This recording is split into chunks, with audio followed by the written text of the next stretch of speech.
A pleasure to meet y'all at last, and welcome back to Nerf Secret Reveal Distance Gauge Part 2, where we are going to have tons of new blasters to talk about specifically for this series. Lots of blasters will be tested, lots of blasters of all shapes, types, and of course, lineups, excluding a few for obvious reasons. But now it's about time that we got over to what many people call a terrible line. But we all know that it's not true. All the people that are wanting to press lies and hardships and slander all over Nerf for talking about this line and releasing new products about this line are completely just out of their minds. Internet trolls amongst internet trolls. They're even bigger than they are back then, but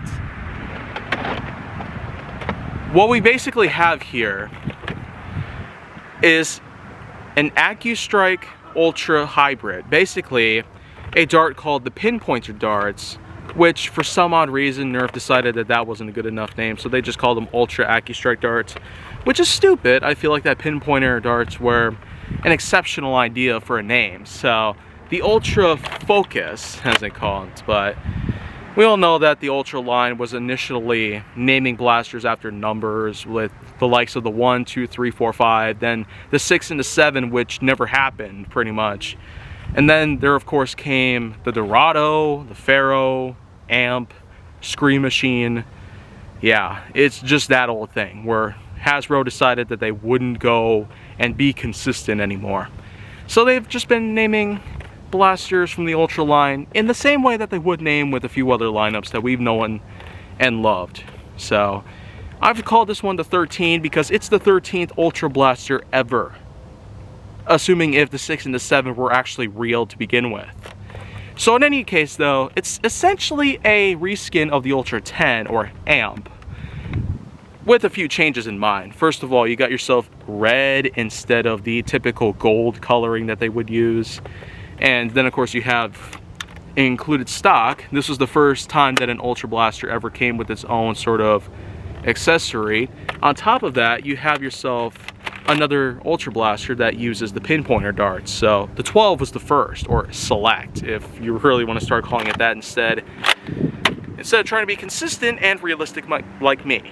So here we are with an Ultra 13 in hand, full magazine full of Pinpointer darts, which we're going to use to our advantage to see if we can get ourselves some good results out here in this 100-foot long meter, which of course I hope that we can actually get some good results from in any way.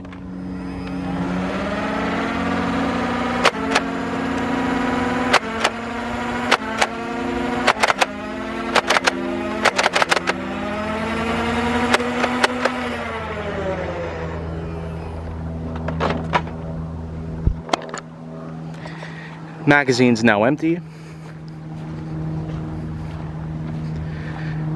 And of course, there's a lot of them scattered all over the place, so it is likely we're going to get some good results out of here. Here we have the lowest shot, obviously, catering to only 43 feet, which sometimes it does happen. You probably would have to wait a while for the flywheels to cool off a bit before they do eventually come back to optimal speed. 57 feet is probably the middle. Then when we go up further, well, here's the final one, 64 feet. So you know what, for Pinpointer darts, this case certainly does have itself a few differences amongst what the original flyers, as I referred to the original Ultra darts, seem to follow. First of all, the flyers were basically made for performance. All the Pinpointers were made for is accuracy. Considering how the starting point was way over there and the darts landed to pretty much no more than this spot, which is about a few feet away from the line, I'd say accuracy is definitely at hand here with these darts. So that's a pretty clever strategy to invent a new kind of Ultra dart to appeal to those who are trying to make lies out of you. Well done, Hasbro. Well done. But you know what though?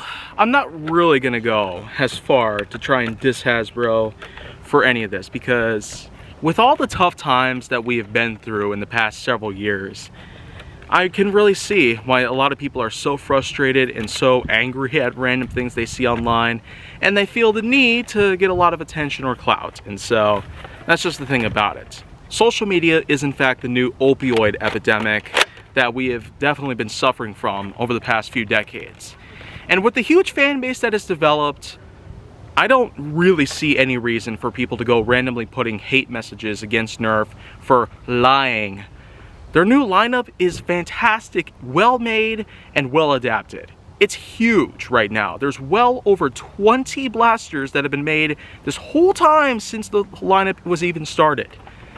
And this is the 13th. That's a lot of blasters to work with. A lot of trial and error, and a lot of different things that they were able to pick apart and clean up. So, Ultra 13 is a well-made blaster. Little more than a reskin of a previously existing blaster, but it's still considerable for a purchase, especially for myself. And since then, let's just say, I've been able to pick up a lot more of the more recent releases in the Ultra line. And in this case, well, do expect a lot more Ultra blasters to show up in this series. Until then though, if you want to see more, go down on my channel to make sure that you like, subscribe, comment, follow me on social media, and stay on the Hollywood side.